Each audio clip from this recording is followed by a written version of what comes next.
Absalom has already gone to work at winning over the public. He's gained a tremendous amount of support. He's very, very popular among the people. And David does not realize what's going on. It wouldn't occur to him that a son would rebel against him. And we know how angry Absalom is at his father, and something's about to happen. It's also an advisory to each of us. And we'll see it as we learn this class today, that it's important to know who's around you. Normally, it's not going to be your son or daughter. But I know in my life, so if I'm 70, something like that, 71, so I've been around the block several times, and I've learned a lot. All my life, to this day, I have the soul of a rabbi. That's just how I'm made. I'm not saying I'm a good rabbi, but that's how I'm cooked. I'm cooked like a rabbi. Whether I effectively and properly utilize that in the way I do what I do, that's another story. But if you scratch deep enough inside, I'm a rabbi. That's what I'm made out of. Why do I say that? I spent 10, 11 years as a lawyer, a good lawyer. I don't know if I'm a good rabbi, but I know I was a good lawyer, a litigator. But one of my main problems is I did not have the soul of a lawyer. I have the soul of a rabbi. And when a partner would come in and say, "Hey, Dov, great news. We have a new case today," my heart would sink. My stomach would sink.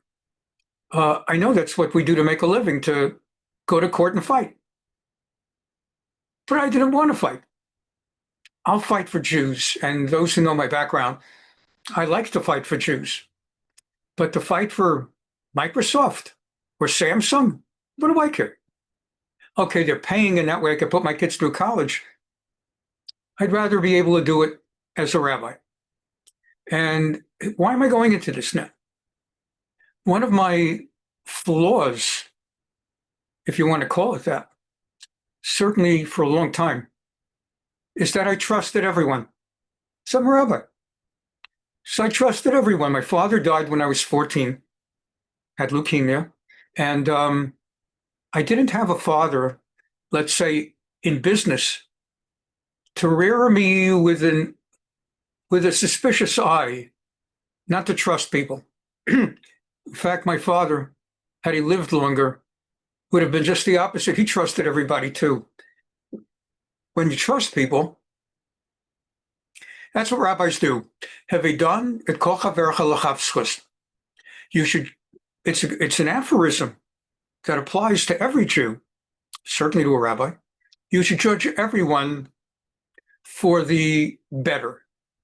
If you're not sure what was that about, you're supposed to begin by assuming, I don't know why he did that, but I'm going to give him the benefit of the doubt. Rabbis give the benefit of the doubt. That's part of being a rabbi. Okay, let's get this in. The old Rodney Dangerfield thing.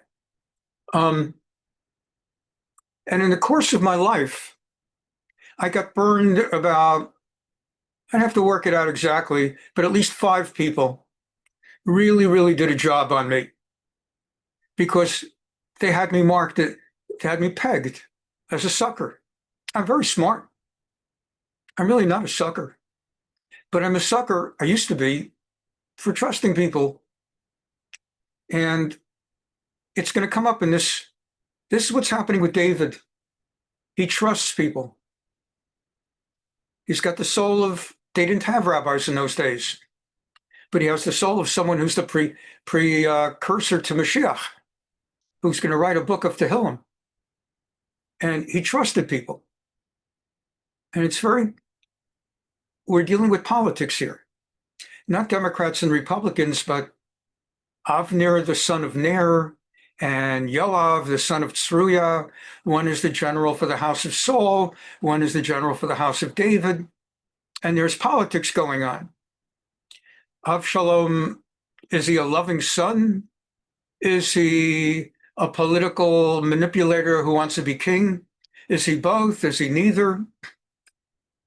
And it's really quite a warning. My first experience, and it's something I'm sharing with all of us, not about me, but about ye, not Kanye, but about you. You be careful with people.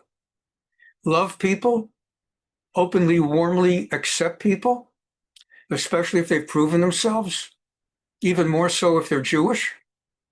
We have a special Kol Yisrael Arevim Zel Hazeh. All Jews are in this thing together. But you got to be careful. How do they say it, right?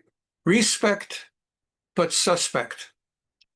Or in Hebrew, chabdehu v'chashkehu, v'chashdehu, chashdehu. You should respect, but you should. I was like my third year in college. They had elections for the university senate. Every one of the departments or schools of Columbia, it's a big university, lots of departments, engineering and college and women's college, Barnard, and the math school and the chemistry school, science, and the political science school, international affairs. And every school had representation in the university senate. One or two seats for their administrators of that school, one or two seats for, or three seats for faculty from that school, and two seats for students from that school. And the college, the undergrads, was a guy named Don, not Jewish guy, and myself. And we too were the only student representatives in the college among 110 senators. So the college did not have much influence, except for what Don and I could do. So we had to work closely together. And at one time, I quietly told him a strategy I had. There are only two of us and 108 of them, but I had a way to, we're going to force them into a thing that's going to be good for the college. And I thought we're friends. And he blurted it on the day of the big maneuver. And I had to back off. I had to shrug my shoulders and say, I don't know what he's talking about. But Don, if you're still alive and watching my Navi class, yeah, I knew. And you stabbed me in the back. And I remember I was just in shock. He's my friend.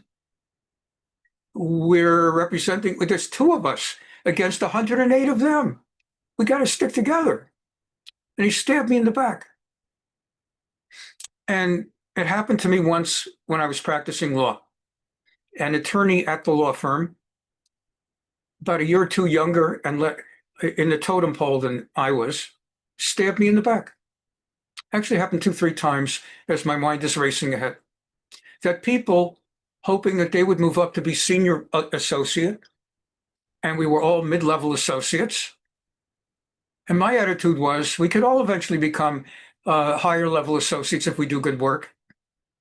They don't have an official, only you and not you, but there are people that stab you in the back. And they don't even have to. It's just the way they're baked. They're baked to be lawyers at those kinds of law firms. Not all lawyers are like that. The others become law professors and judges when they can't take it anymore.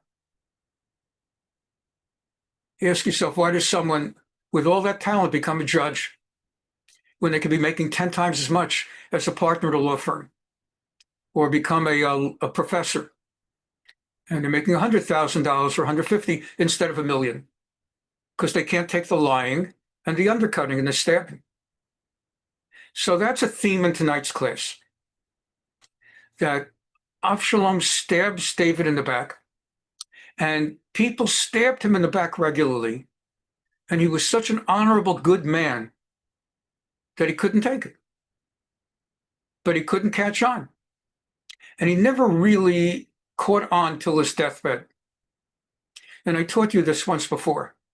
On his deathbed, when Shlomo, Solomon, got called in, and David gave his son the final charge before dying.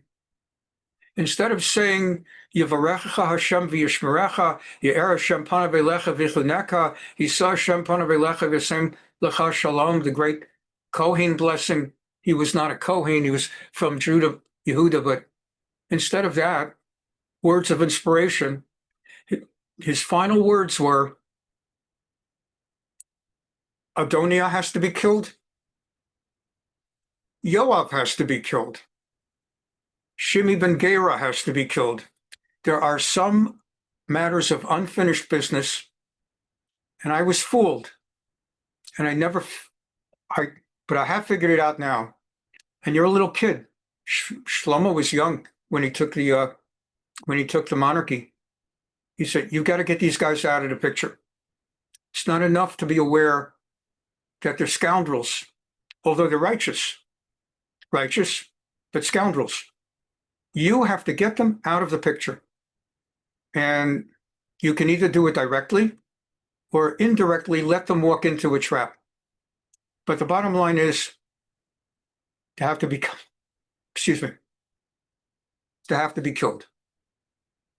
Let's go to the text now. I always want to build up not just drama, but for the pieces to fit together. Covers most of what you need to know for the outset. Thanks so much for being here with us. And it's a time that we contemplate, including what I've talked about, as a matter of fact. People who stabbed us in the back. It's happening now, nothing unusual in America. People that you thought were the strongest friends of the Jews, now for various reasons, if they're Democrats, now they feel that the winds are turning in a certain way, blowing in a certain way. This is not the time to support Israel. Even Jews. Chuck Schumer, Jerry Nadler, turns on Israel, a Jew. And 40 years ago, it was Republicans. And 40 years from now, if there are still Jews in America, might be Republicans again, instead of Democrats. Times change, and you really cannot trust people. And we always learn in our Navi class that it's not just a story that we read and learn, but life lessons. And the life lesson, among others, is have to be aware there are very few people you can trust. David HaMelech, his own son, like I'd like to say, but at least you can trust your son, trust your parents. Usually you can trust your parents. But your own children, usually, but you have to be alert and you have to treat them right. And you have to hope it all goes well. The other thing we have to do today is I have to introduce you to the cast of characters.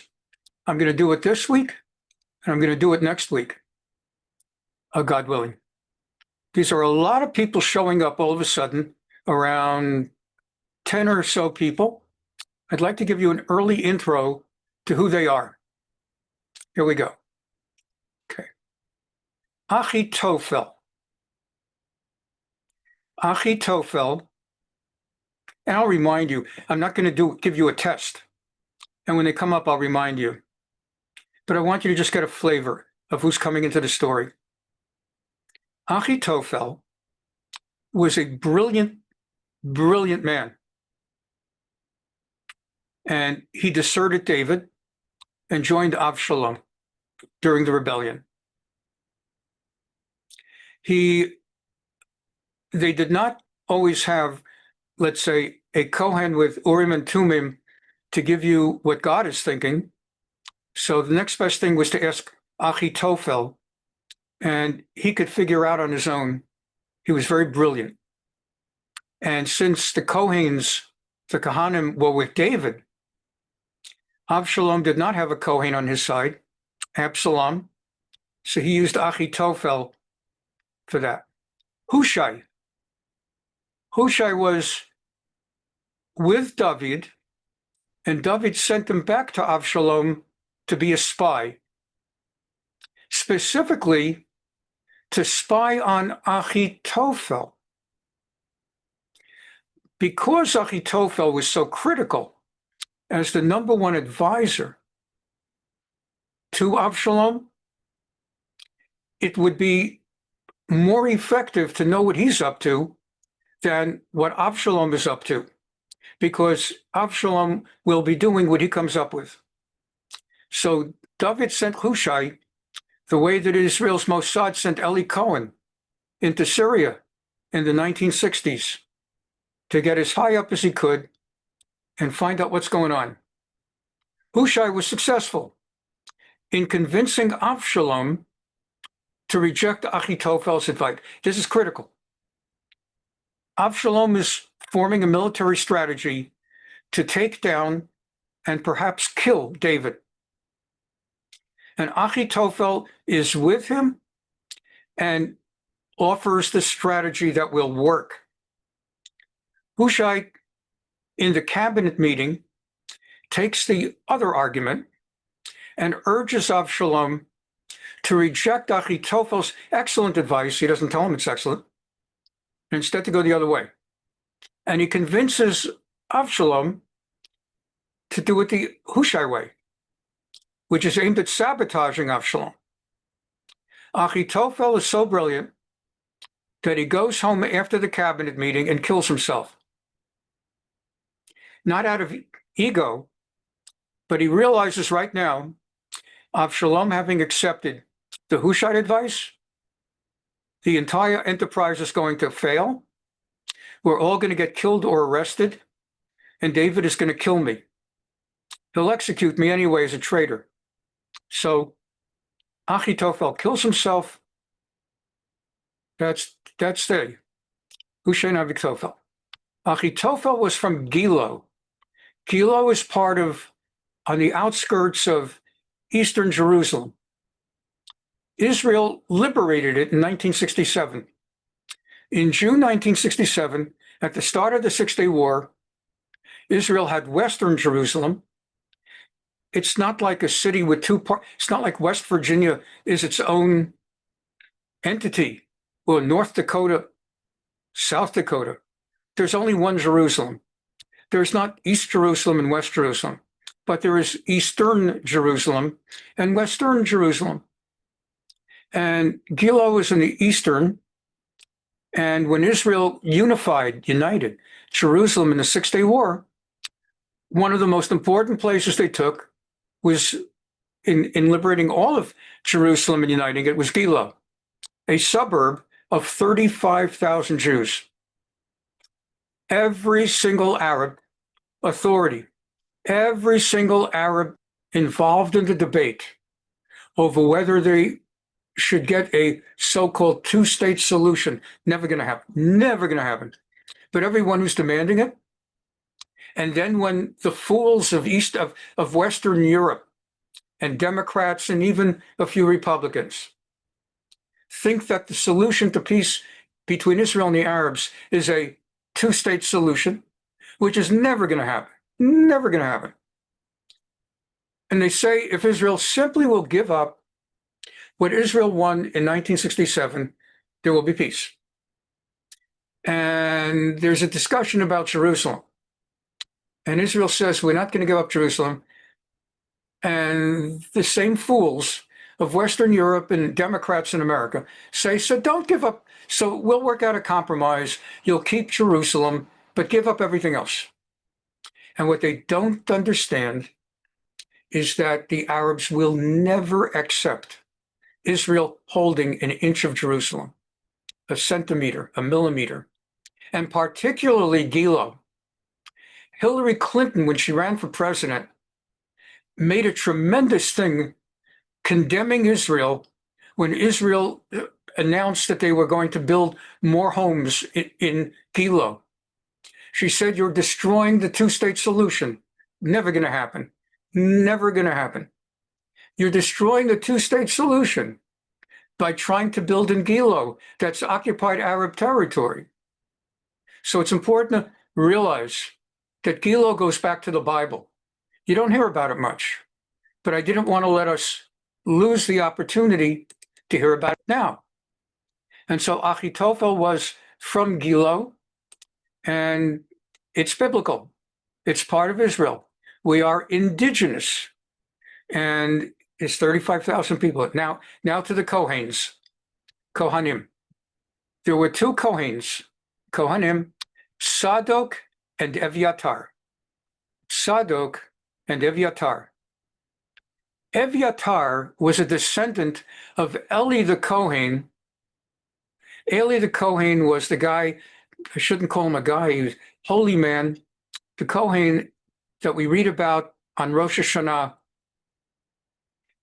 in the Haftarah. Hannah was crying at the wall of Shiloh. She wanted a child, and she was approached by the Kohen. That was Eli. And she made a vow that if she has a child, she has a boy, she'll give him to the Kohen to rear as a subsequent successor. And that was Shmuel. Although he was not of the Levi tribe, so he could not be, Shmuel could not be raised to be a Kohen, but he was raised to be a prophet who stood in as the successor to the Kohen. Eviatar is a Kohen who goes with David, but he's a descendant of Eli. And therefore, God had put a curse on Eli. Eli had two sons. We learned all of this eons ago. I'm refreshing your memory. Eli the Kohen had two sons, Hophni and Pinchas. And they were assistant Kohens, Kohanim, who would succeed the father. But they sinned. And we talked about that in great detail, not for today, but they sinned. And God took away their destiny to be a Kohen, to be the lead Kohen, and they died in a battle with the Philistines. And when Eli was told by God that your sons are going to die, and there will be Kohanim, but not from your branch. It will be moved to other branches of the Kohen lineage, but not you, because you were too easy on your two sinful sons. Eviatar, who comes from the Eli branch, therefore was not going to be destined to be a progenitor of future Kohen Gadol, high Kohens. And so there also was Tzadok. They were Kohen Gadol, high Kohens. And when Eviatar slowly but surely passed from the scene, Tzadok became the Kohen. And they both get sent meantime by David to go back to Absalom and become advisors and Kohens to Absalom. That is, David is sending in, like Israel with Iran, a whole infrastructure of spies so that we know exactly how to fight back. And Achitophel, he's going to be gone. He's going to kill himself once Hushai convinces Absalom not to listen to him. So Achitophel no longer is going to need to be watched, but Eviatar and Tzadok will get themselves really close to Absalom because each is a bona fide Kohen, and each accepts the other as a co-holder of Kohen Gadol, of high Kohen. Each has a son. Tzadok has a son, Achimaatz. Eviatar has a son, Yonatan. And those two act as the couriers who keep bringing spy information from Absalom's camp back to David. They're the ones who keep running the information back. Okay. Achimaatz and Yonatan are couriers. I've just about got it, well, almost. So let's see who else there is here. Adoniah is going to be is a son of David. And when David is on his deathbed and it's not yet announced publicly that Solomon, Shlomo, will be the new king after, Adoniah decides to cut to the chase, bring together a number of people, and declare himself the new king of Israel. He didn't want to wait. David would die soon, but he declared himself and he had a big, big following. And so Evyatar, this is how the inevitable happened. I said that Evyatar would not be destined for a long lineage because he descended from Eli, rather the Kohen Gadol Tzadok. Ultimately, what happened is Evyatar, in the later rebellion, not this one with Absalom, where they both spy on Absalom together, but when Adoniah rises to declare himself Kohen, Evyatar will join him. Tzadok will remain loyal to David and then to Solomon. And then when Adoniah's rebellion is put down, that's the end of Evyatar, and Tzadok emerges as the Kohen Gadol. And now Ittai. We have someone wonderful in our class all the time. We have Ittai Gozlan. And Ittai is a name that's first found in the Tanakh. Ittai is from Gat, the city that Goliath is from. That Ittai is non-Jewish. Today, Ittai is an incredibly popular name among Israelis. But its first use was a non-Jew among the Philistines from the city of Gat, the place of Goliath. And the tradition is that Ittai also was a giant from Gat, non-Jewish, Canaanite general, but he chose to join with David and be loyal to David. Why would a non-Jew be so loyal? I was going to say, compare it to today, the contemporary Druzim, the Druze. That's plural also. There's not Druzes. The Druze. The Druze are a Arab-like people, Muslim-like, but not Muslim at all. They live primarily in northern Israel and a larger community in southern Syria. So they're kind of like a border separates them, but they're really all together. The Druze of northern Israel have a greater loyalty to their fellow Druze in southern Syria than to Israel. But they have a greater loyalty to Israel than to Syria. Right now, as we speak, this week, Syria is in the process of massacring the Druze in Syria. They're massacring them. The Druze in Syria have been begging, they're a minority in Syria, they have been begging their Druze brothers and sisters in northern Israel to politically agitate for Israel to come to the defense of the Druze of southern Syria. And indeed, Israel has been bombing the last 2-3 days. Israel has been bombing Syria and the Syrian army to get them away from the Druze. And it's just fascinating. The news media, they write about the poor, innocent Gazans. There are no poor, innocent Gazans. And they completely ignore what's going on with the Druze. The Druze are the ones being massacred. The Druze are the ones who are facing genocide. Nobody cares because Arabs are doing it. They care about if Jews are defending themselves against human shields and whatnot. So Ittai, just as contemporary Druze are very loyal, they serve in the Israeli army. They hold offices. They hold like generals in the Israeli army. That was Ittai. But still, why do Jews in Israel today name their sons Ittai? One of the things that was noticed about the name Ittai is it is spelled with the acrostic, the initials of Im Eshkachech Yerushalayim Tishkach Yemini.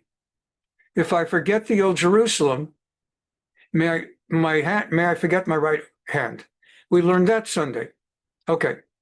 Siva, just 3 more to remind you. When Mephibosheth, basically the house of Saul is destroyed. Saul is dead. His son Jonathan died in battle. His other son died in battle with the Philistines. All he had left was Ishbosheth. Ishbosheth was the king briefly. Avner turned on him when Ishbosheth criticized Avner for sleeping with a concubine of his father. Saul left behind concubines. Avner slept with one of the concubines, allegedly. Ishbosheth criticized him for that. So Avner quit the house of Saul, joined the house of David, was going to become the new general of the house of David. But Yoav, David's previous general, assassinated him, thus returning Yoav to the top spot, leaving behind from the whole house of David, Mephibosheth. He was the boy who was lame. When battle took place and the Philistines attacked, Mephibosheth, at age 3 or so, whatever, his nurse started running in panic and tripped and dropped a little baby on his legs, smashing and crushing the bones. And he remained lame for life. David, remembering his promise to Jonathan to care for Jonathan and his family, his descendants forever, gave huge estates to Mephibosheth so that Mephibosheth would be wealthy, never have to worry financially. And on top of that, every day would be brought to the palace of David, where he would eat a snack alongside David for lunch, in addition to what he had at home. Now, Tsiva had been the major domo in charge of the house of Saul and continued in his role with Mephibosheth. And David put him in charge. David said, "You, with your 15 sons and your own 20 servants, shall be in charge of the estates on which crippled son Mephibosheth is, and that'll be more than ample to take care of you, your 15 sons, your 20 servants." 2 more to go. Sheva ben Bichri was from the tribe of Benjamin. Remember, there were some in Benjamin who could not come to terms with the reality that the kingship, the monarchy, the throne of Israel, had been transferred by God from the tribe of Benjamin, Saul, to the tribe of Yehuda, Judah, David and his progeny. He rebelled against David even after the Absalom rebellion was suppressed. And David remembered that Sheva ben Bichri had been a rebel. And finally, Amasa. Amasa will come to later. He's later in the story, and I know I've given you a lot of names, but you take it from me, it'll help to have heard them. Again, Achitophel, the genius, he's a rebel. Hushai is sent to spy on him. Hushai convinces Absalom to follow his advice, so Achitophel kills himself, realizing it's all downhill. Achitophel was from Gilo, told you about Gilo. Evyatar is the high Kohen for David. David sends him to become a spy with Absalom. Sadok is the Kohen Gadol, also sent to be a spy for Absalom. The two of them are of equal stature, but Evyatar eventually will lose his status when he joins the subsequent Adoniah rebellion. It was his destiny anyway to lose his status because he descended from Eli. Sadok will be the Kohen. They each have a son, Achimaatz and Jonathan. Those are the couriers who send their spy information back to David. And Ittai is an incredibly important non-Jewish general from the Philistines who becomes loyal to David. And Siva is the guy whom David has put in charge of Mephibosheth. And Sheva is a member of the tribe of Benjamin who hates David and rebels against him with hatred. There's another one like about trusting. Absalom sent to fetch Achitophel, the Giloni. That is, he's from Gilo, Megillo, David's counselor, from town Gilo, when the sacrifices were to be offered. Conspiracy gained strength, and the people supported Absalom in increasing numbers. You'll remember Absalom has been winning people over. How am I doing? and talking to them about their families, their background, where they're from, standing in front of the palace, telling people, if you want justice, I would have given you justice. My father, he doesn't care. And he's old, he's losing interest. He isn't what he used to be. In fact, Absalom was able to get 200 people to march with him to Hebron to offer sacrifices. Absalom had gone to his father and asked for permission to go to Hebron to offer sacrifices. And we learned last week he picked Hebron particularly because that's where David began his rule and reign as king. So with Absalom intending to begin a reign as king, he chose the same city so that people would identify him. Aha, he's starting his kingship in Hebron in the same building that David did. And he's brought 200 people with him. So he's not just one crazy guy, he's got a following. We're going to learn more about that following next week, but I want to just plow through a bit. So Achitophel, someone came and told David, the loyalty of Israel has veered towards Absalom. The Lev Ish Yisrael, not the force, the people of Israel have turned against you. They have turned to Absalom. David knew how Absalom could be, and he knew that Absalom had murdered his brother Amnon, so was not beyond murdering. Blood, relatives, and he knows Absalom's got it in for him, though he doesn't realize how much, because as I said at the outset, he was not completely sensitive to people stabbing him in the back. He was trusting and he believed in people, and it worked against him quite often. Whereupon David said to all the courtiers who were with him in Jerusalem, we got to get out of here. Let us flee at once. None of us will escape alive from Absalom. Must get away quickly or he'll take us and bring us down, bring down disaster. And he will if he has to, he'll massacre the whole city if people come to our defense. King's courtiers said to the king, whatever our Lord the king says, we are your servants,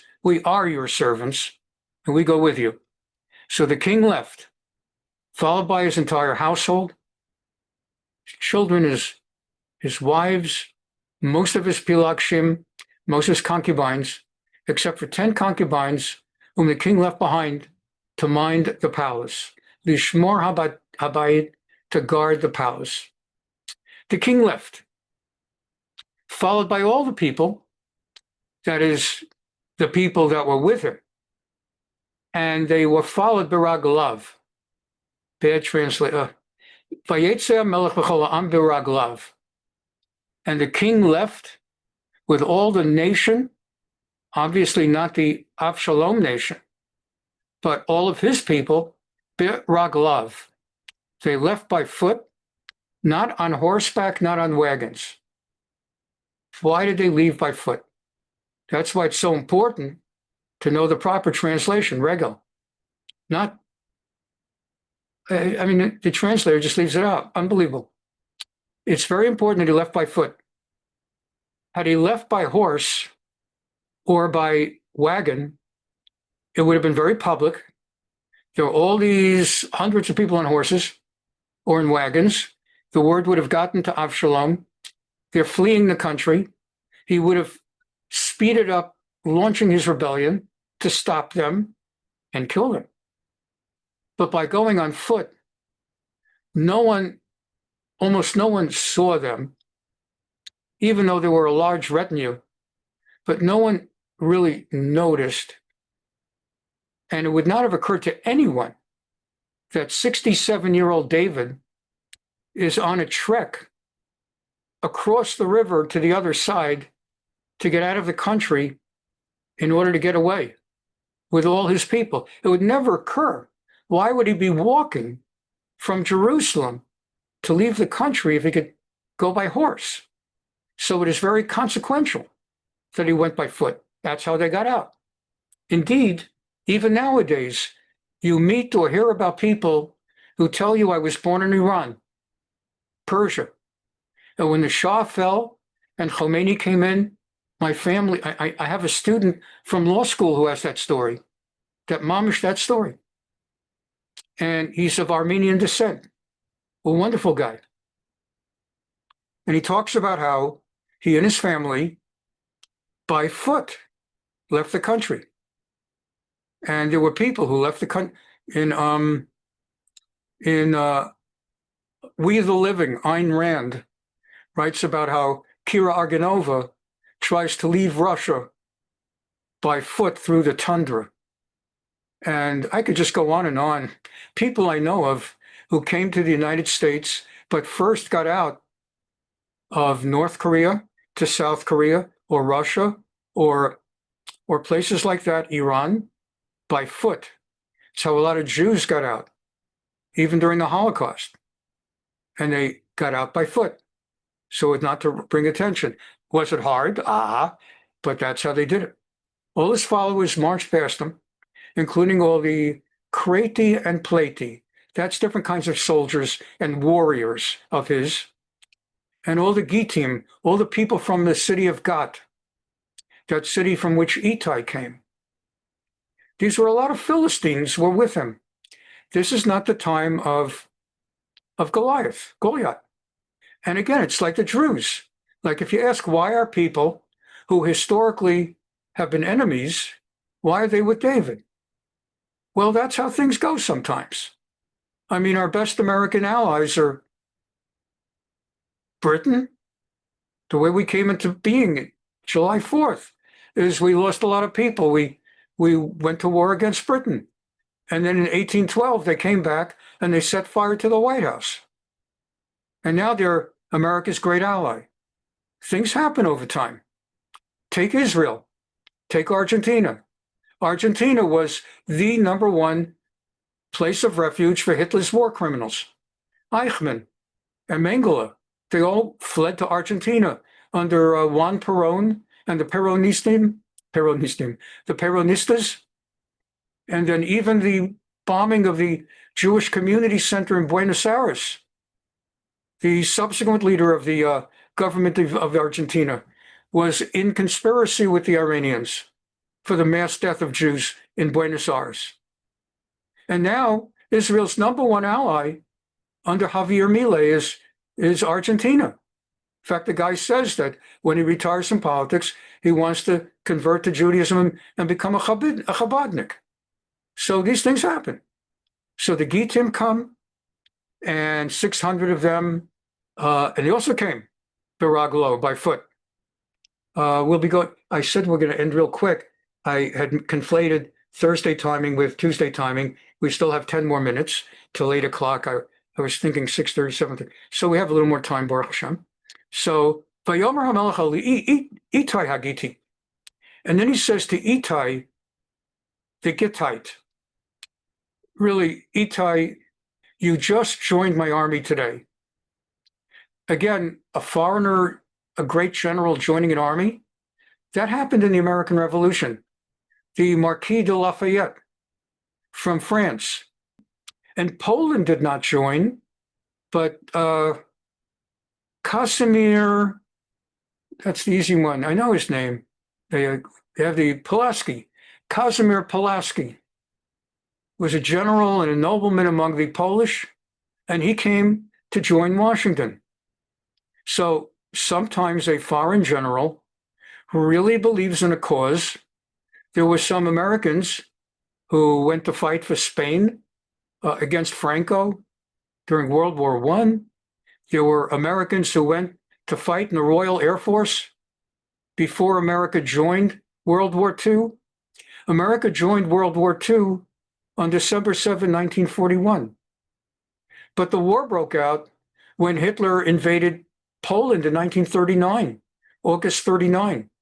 So what happened during the 2 years from August 39 to December 41? More than 2 years. Many Americans took on, just like American Jews and others who go to also be Chayalim and fight with Israel and have dual loyalties. And it's allowed, America permits American soldiers, also to fight with the Tzahal, the IDF. So, and with some other countries. And in the same way, Americans went to fight for the Royal Air Force and the British for the first 2 years of World War II. So Ittai had just joined, and David felt bad for him. He said, you just joined, and here we are fleeing Jerusalem for the other side. What a horrible time to join us. I feel bad. I cannot accept your loyalty. I believe in your loyalty, but I owe you the decency to turn you away. Gamatai tanu shuv v'shev im hamelech ki nachriata. Go back to Absalom. That's where you're running from, Jerusalem. Just stay in Jerusalem. You don't have to help Absalom, but just stay there. Ki nachriata. You're not Jewish. You're a goy. I've told you in the past, words for non-Jew include non-Jew, Gentile, but that really means pagan. And Christians are not pagans. There's goy, which literally means nation. And we, the Jews, also are a goy. Mika Amcha Yisrael Goy Echad Ba'aretz, we recite that in Shabbat Mincha Amida. So we also are a goy. Nachri is a foreigner, a stranger. And that's another word, the most accurate of Hebrew words for a non-Jew. But it doesn't have much use. People don't use it, maybe because it's got the ch sound. So maybe it's hard to pronounce among English speakers. But actually, Nachri is the best word for non-Jew. And some refer to non-Jews as Akum. Akum is an abbreviation for Ovdei Kochavim, people who worship stars and planets. So anyway, V'gam goleh atalim kamecha. So really, David says you should go back. Tamol boecha, you just arrived yesterday, et mol. V'hayom ani achayim lelechet. You think I'm going to allow you now to be with us? V'ani holech al asher ani holech, and I'm going, I don't even know where I'm going. I'm just an exile. I don't even know where I'm going to end up. For goodness sake, shuv v'hashev et achecha imach chesed v'yamet. Go back with your people to Jerusalem. Vayan Ittai et hamelech vayomar. And Ittai responded to David, Chai Hashem v'chei Adoni hamelech. By the name of God Almighty, and in the name of my Lord King,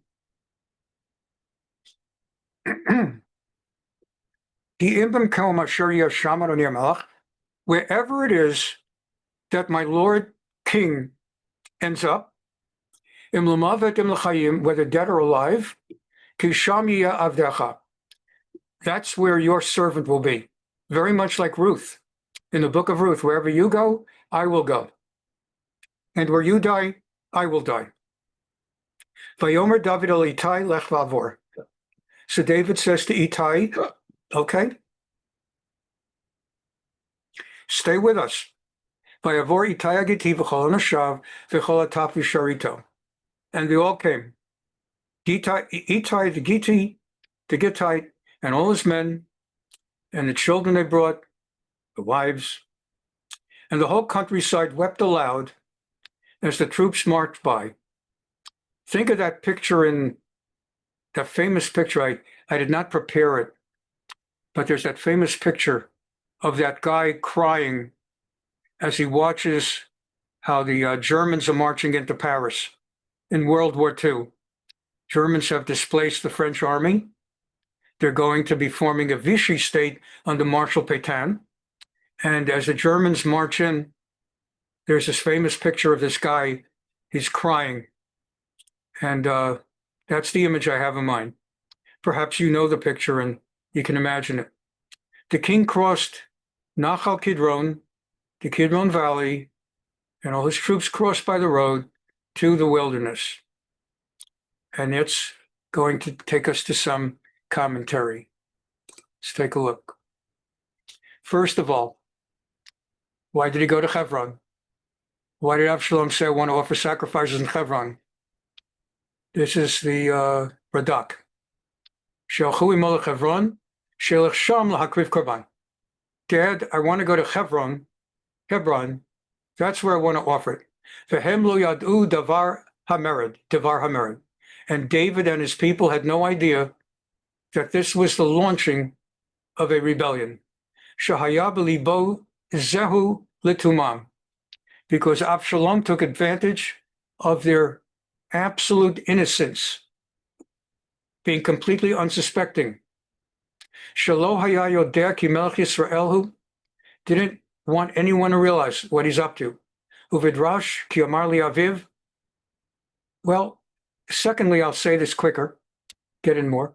In the Midrash, it says that he told his father he's writing a formal proclamation, a royal proclamation that he'd like his father to sign, that authorizes two people to come with my son Absalom to Hebron to accompany him. He's the prince. He shouldn't go alone. So I, royal proclamation, King David, hereby proclaim two people, whoever, should accompany Prince Absalom to Hebron as he offers a sacrifice. Sheyachtov lo b'chtav mitzvato l'shnei ha'anashim sheyivchar, that he should write out a proclamation regarding any two people whom Absalom would select, sheyalchu imo, that they should come with him. V'haya mar'eh haktav hahu l'shnei anashim, and the text he showed his father is that it will basically authorize the departure of two men. V'yachar kach l'shnei anashim acherim v'lo hayu yodim elu be'elu. And what Absalom then did is he pulled two guys, and then he went down the block, and without the other two guys knowing, he grabbed two more guys, and he showed them the same proclamation. I'd like you and you, let's say Reuben and Simon, Reuben and Shimon. I'd like the two of you to accompany me to Yerushalayim, to Hebron. Okay. Then he goes with the same thing to another street, and he says, Levi and Yehuda, I'd like the two of you to accompany me by my father's orders.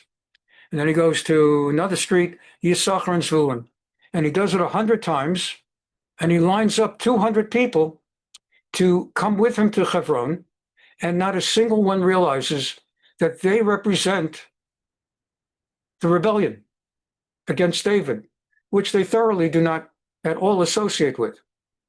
And that's what he did until he had 200 people. This has happened in military situations in the past. In the American Civil War, Lincoln had tremendous trouble finding a worthy general to lead the Northern troops. Lincoln was a worthy commander-in-chief, and he had a wonderful, loyal Northern Army. The one reason that the South, which was so outnumbered by the North in money, in weapons, and in manpower, and those were days before nuclear bombs and ballistic missiles, where even if you don't have a lot of people, but you press the right buttons and you have some good pilots, that's the great equalizer. Like Israel against Iran, there's no comparison of the numbers, but Israel was blessed by God primarily and had the weapons. And in those days, numbers was everything, or almost everything. For one thing, that the South had, that Dixie had, that the North did not have, is the South had great generals. Robert E. Lee, Stonewall Jackson, Longstreet, they had amazing generals. So the North had really bad generals at the top. They had very good secondary generals. But McClellan, the leading general of the North was McClellan. McClellan was horrible. He would not go to war. He had the army, and he would practice. He would have them drill. Left, right, left, right, left, right. 1, 2, 3, 4, 1, 2. And he would do it day, all night, day after day, month after month. He had the most incredibly well-drilled army ever, and he wouldn't go to war. And meantime, the Civil War has begun. The South has Robert E. Lee, and Lincoln is begging McClellan, you gotta go to war. And McClellan is saying, we're not ready yet. And Lincoln sends people to, we're so ready. We'll never be more ready. They're drilling they drill in their sleep. 1, 2, 3, 4, 1, left, right, bow out, face. And he couldn't get him to go. So he finally gets him to go. And by now, Lee has figured out that McClellan is a chicken. And so what Lee does is he sets up with J.B. Magruder, I believe it was Magruder. What he did was he had his army start marching the South. Even though there was sloppy drill, there were sloppy marchers compared to the North. He had them marching in circles and circles and circles, knowing that McClellan had the binoculars to see what's going on. And he convinced McClellan that he had millions of soldiers because he just kept marching them. And to McClellan was convinced it was an army that never came to an end. He didn't realize it's the same small army that's just going around in circles. And he figured, so it's a strategy, depending on what war you're in, who you're fighting. And that's what happened here. That Absalom brought 200 men, and he presented it to look to David's people as though, for goodness sakes, he's got an army of thousands. And so, Kena saw Achayayimo Matayim. He only brought 200. But it looked, Litumam Kruimi David, Volchim Litumam Absalom. They had no idea that they are being presented as rebels. They're just walking in circles. Okay, whatever the guy wants us to walk in circles. He's the prince. Make him happy. Walk in circles. And so this all is from Gilo. So he brings Achitophel from Gilo. I'm wrapping up, last 5 minutes of commentary. Megilo, Lo Yerushalayim. So Ralbag wants to know if Achitophel was in Gilo, why was he sent apparently from Gilo to Hebron as part of the Absalom conspiracy? Why didn't Absalom have Achitophel meet him in Yerushalayim? And then together they could go to Hebron. Shama lo yitratza Achitophel lehiyot keneged David.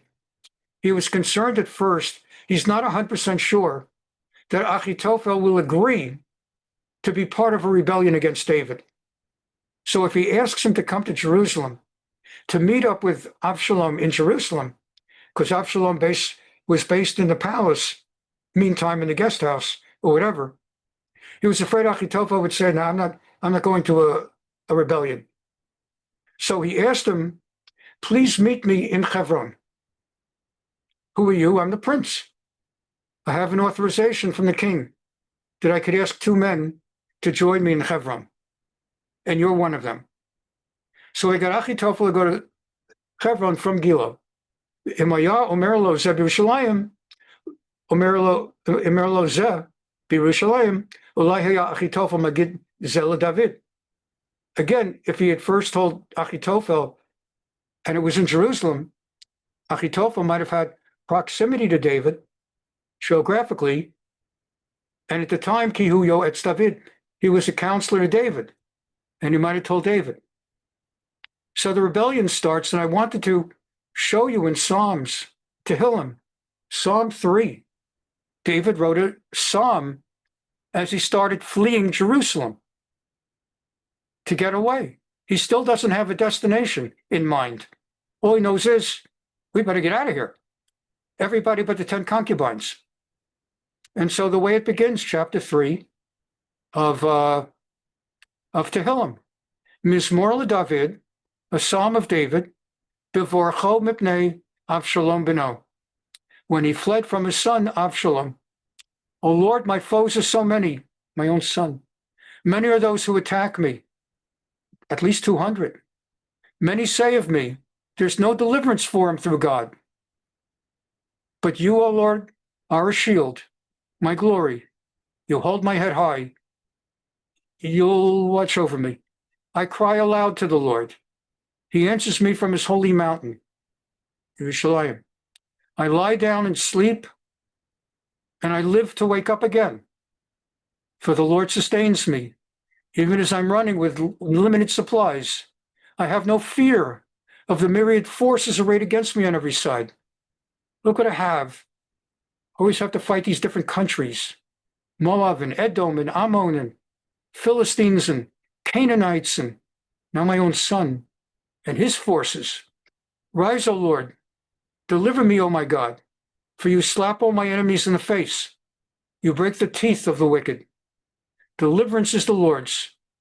Your blessing upon your people, Selah. And that's actually a sentence in our davening. Lashem hayeshua, al amcha berchatecha Selah. And so finally, Vayetze HaMelech b'chol beito b'raglav. And so the king and all his men went by foot. Hinei lo rachav al susim. He did not ride fleeing by horses, kedei sholiet parsem lechto, so that it would not draw undue attention to his departure. Ki haro'im oto holech beraglav, because people who saw him departing by foot, lo yachshavu shehu David. They wouldn't imagine that's David and his people. Vishalem lo mipnei zeh yoter imalto miyad Absalom. They wouldn't believe that possible. And we'll stop there. So I want to thank you so much for being here. The rebellion has now begun. He is fleeing, we don't even know where. I've introduced you to the players. Achitophel now has landed in Hebron. The brilliant man is now in the employ of Absalom, and all the people to whom I've introduced you, and everything plays out in full force next week. Have a wonderful week. I'll see many of you